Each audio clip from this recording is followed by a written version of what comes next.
ఈరోజు భారత రాష్ట్ర సమితి లోక్సభ అభ్యర్థి చేవెళ్ల లోక్సభ అభ్యర్థి గౌరవ కాసాని జ్ఞానేశ్వర్ ముదిరాజ్ గారి ప్రచారం కోసం పరిగి నియోజకవర్గానికి తాండూరు, వికారాబాదు, చేవెళ్ల 4 నియోజకవర్గాల సందర్శన కోసం ప్రచారం కోసం రావడం జరిగింది. ఈ సందర్భంగా కార్యకర్తలలో అలాగే గ్రామీణ ప్రజలలో ఓటర్లలో ఒకటే మాట వినబడుతూ ఉన్నది, కాసాని జ్ఞానేశ్వర్ గారు ఖచ్చితంగా ఈసారి గెలుస్తున్నారనే మాటని వినబడుతూ ఉన్నది. కారణం ఏంటంటే ఈరోజు చేవెళ్ల పార్లమెంటు ఏర్పాటు జరిగిన నాటి నుండి మరి మొదటి దఫాగా జైపాల్ రెడ్డి గారు గెలిచారు కాంగ్రెస్ పార్టీ నుండి. అలాగే మరి రెండవ దఫాగా కొండ విశ్వేశ్వరరెడ్డి గారు 2014లో ఇదే తెలంగాణ రాష్ట్ర సమితి అభ్యర్థిగా గెలిచారు. మరి 2019లో మరి తెరాస అభ్యర్థిగా డాక్టర్ రంజిత్ రెడ్డి గారు గెలిచారు. అంటే దాదాపుగా మీరు గత మూడు ఎన్నికలలో చూసినట్లయితే 2 సార్లు ఇక్కడ మరి టిఆర్ఎస్ ప్రస్తుత బిఆర్ఎస్ పార్టీ మరి గెలుపొందిందనే విషయాన్ని మరి మీ అందరికీ తెలుసు.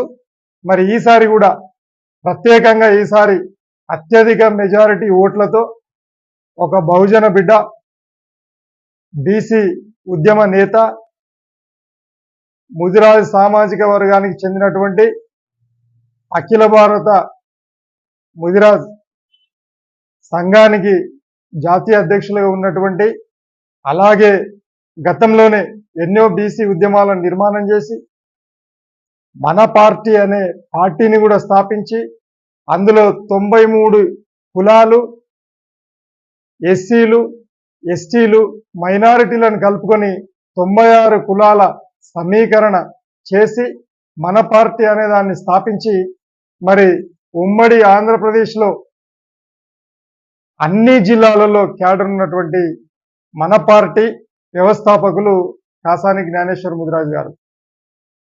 ఆయన పేరు తెలవని, అలాగే ఆయన సేవ తెలవనటువంటి గ్రామము మరి ఉమ్మడి రంగారెడ్డి జిల్లాలో లేదు. ఎందుకనంటే ఆయన గత కాలంలో జడ్పీటీసీగా ఎన్నికై జడ్పీపీగా మరి పనిచేసిన అనుభవం ఆయనకున్నది, గుర్తింపు ఆయనకున్నది. చేవెళ్ల పార్లమెంట్లో ప్రస్తుత రంగారెడ్డి జిల్లాలోని మహేశ్వరం నియోజకవర్గము, రాజేంద్రనగర్ నియోజకవర్గము, షేర్లింగంపల్లి నియోజకవర్గము, చేవెళ్ల నియోజకవర్గం ఉండగా మరి ప్రస్తుత వికారాబాద్ జిల్లాకు సంబంధించి మరి పరిగి నియోజకవర్గము, వికారాబాద్ నియోజకవర్గము, తాండూరు నియోజకవర్గాలు ఉన్నాయి.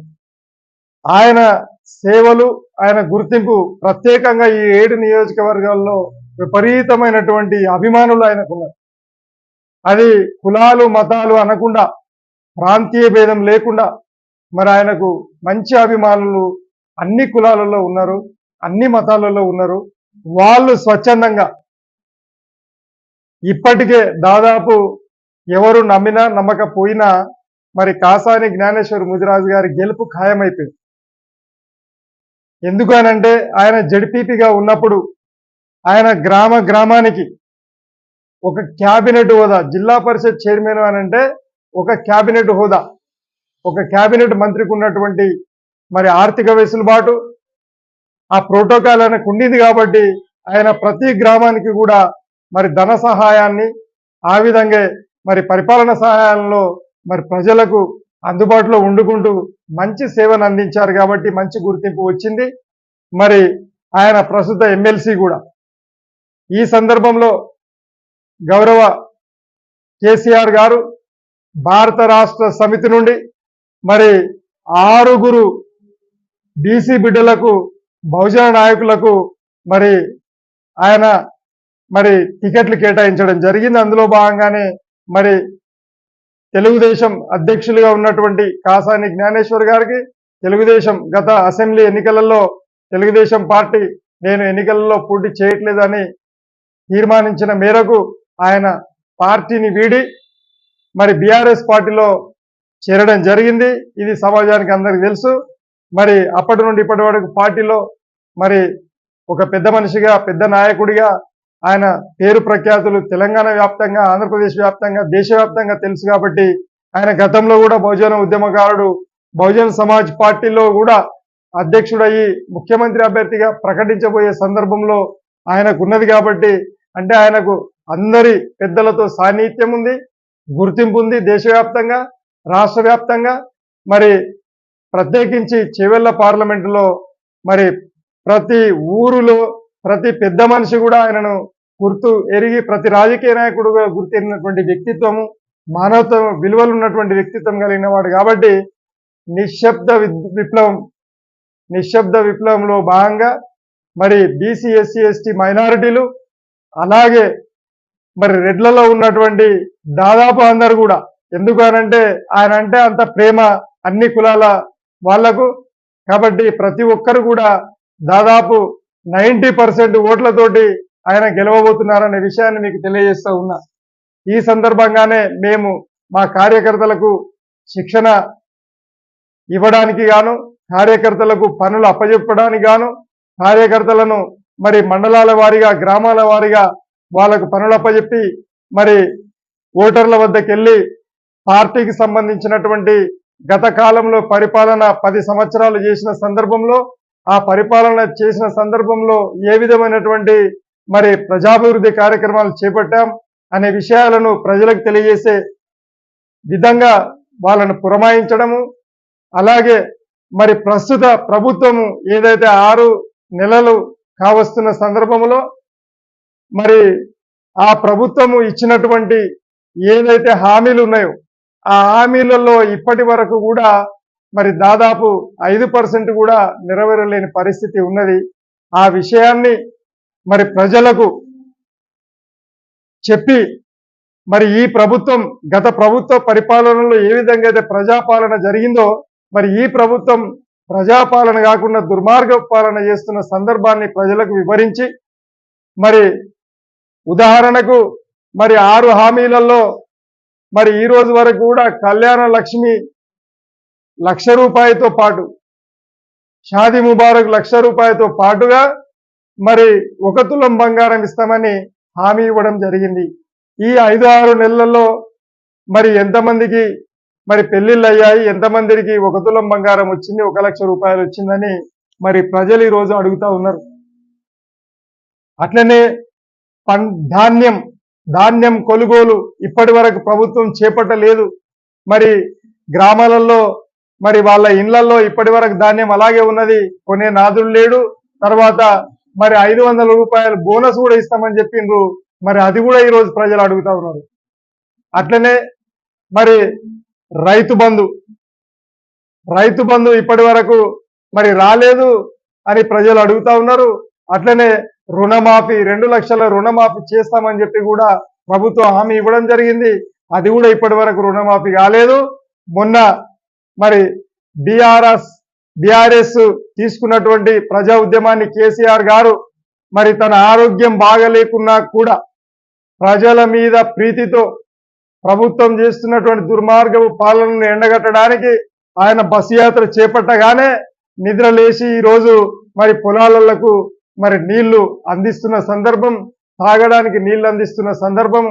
అలాగే మరి నిన్నగాక మొన్న మరి ఏదైతే హామీలు ఉన్నాయో దాంట్లో రుణమాఫీ ఏదైతే ఉన్నదో ₹2,00,000 ఆగస్టు 15వ తారీఖు లోపల మేము ఇస్తామని చెప్పి మరి ముఖ్యమంత్రి గారు ప్రకటించిన సందర్భాన్ని మీకు గుర్తు చేస్తా ఉన్నాము. ఈ విధంగా 420 హామీలు ఇచ్చినటువంటి ఈ కాంగ్రెస్ ప్రభుత్వం ఒక్క హామీని కూడా నెరవేర్చుకున్న దాఖలాలు లేవు. కాబట్టి ప్రజలందరూ కూడా ఈరోజు తిరుగుబాటుకు మొదలు పెట్టిండ్రు. మరి కేసీఆర్ గారి నాయకత్వాన్ని అంగీకరిస్తూ మొత్తం క్లీన్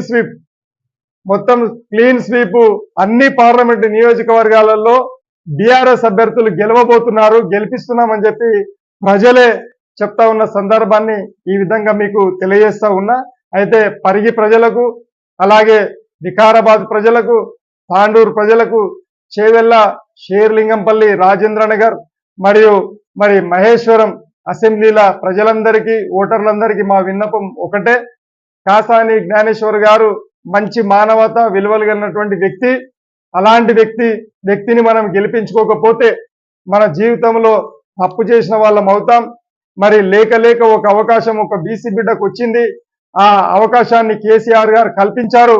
కాబట్టి దాన్ని వినియోగించుకొని, ఆ అవకాశాన్ని వినియోగించుకొని, సద్వినియోగం చేసుకొని బీసీ, ఎస్సీ, ఎస్టీ, మైనారిటీ ప్రజలు, ఓటర్లు తప్పకుండా కారు గుర్తు మీద ఓటేసి కాసాని జ్ఞానేశ్వర్ గారిని అత్యధిక మెజార్టీతో గెలిపించి మన బ్రతుకులు బాగుపరుచుకోవాలని చెప్పి మేము బీఆర్ఎస్ పార్టీ తరఫున కోరుతా ఉన్నాం. అలాగే కేసీఆర్ గారి నాయకత్వంలో తెలంగాణ ఏర్పాటు అయ్యింది. 23 సంవత్సరాలు అవుతా ఉంది. 13 సంవత్సరాలు మనం పోరాటం చేసిన బహుజనులం అందరం. దానికి నాయకత్వం కేసీఆర్ గారు అందించారు. చక్కటి పరిపాలన కూడా అందించారు. కాబట్టి దీన్ని దృష్టిలో పెట్టుకొని ఇప్పుడున్న ముఖ్యమంత్రి ఈరోజు మీరు అహంభావంతో ఏ విధంగా మాట్లాడుతూ ఉన్నాడు. ఆయన ఈరోజు మన తెలంగాణను మన రాయలసీమ స్టైల్లో యాక్షన్ తెలంగాణగా మార్చబోతా ఉన్నాడు. ఆయన తిట్లను మీరు గమనించండి. ఒక ముఖ్యమంత్రి హోదాలో ఉండి, ఆయన కంటే వయసులో పెద్ద అయినటువంటి, అలాగే 2 దఫాలుగా ముఖ్యమంత్రి పదవిని అనుభవించినటువంటి, సేవ చేసినటువంటి, ప్రజలకు సేవ చేసినటువంటి నాయకుని పట్టుకొని రండా అని బట్టలిప్పి కొడతామని, టేగులు మెడలకేసుకొని తిరుగుతామని, ఈ విధమైనటువంటి దుర్మార్గమైనటువంటి మాటలు, నీచమైనటువంటి మాటలు ఆయన మాట్లాడడం ఆయనకు సమంజసమైన విషయం కాదు. ఈ చేవెళ్ళ ప్రజలు, ఎందుకంటే వికారాబాద్ జిల్లా కొడంగల్కి సంబంధించింది, వికారాబాద్ జిల్లాకు వస్తుంది. వికారాబాద్ జిల్లా ప్రజలు ఇప్పుడున్న ప్రస్తుత రేవంత్ రెడ్డి గారిని ముఖ్యమంత్రి పదవి చూసి మీకు విలువ ఇస్తున్నాం తప్పిస్తే మీరు ఆ మాటలను వింటే గ్రామాలలో ఈరోజు ప్రజలు ఇదేం భాష, ఇదేం యాస, పెద్దలకు విలువయ్యని పరిస్థితి ఉన్నది. ఏమీ తెలియని, మర్యాద తెలియని ముఖ్యమంత్రి మనకెందుకు అనే పరిస్థితి ఈరోజు వచ్చిందనే విషయాన్ని నేను ముఖ్యమంత్రి గారికి గుర్తు చేస్తా ఉన్నా. దయచేసి పెద్దలను గౌరవిస్తూ తోటి ఎమ్మెల్యేలను, ఎంపీలను, అలాగే ప్రభుత్వ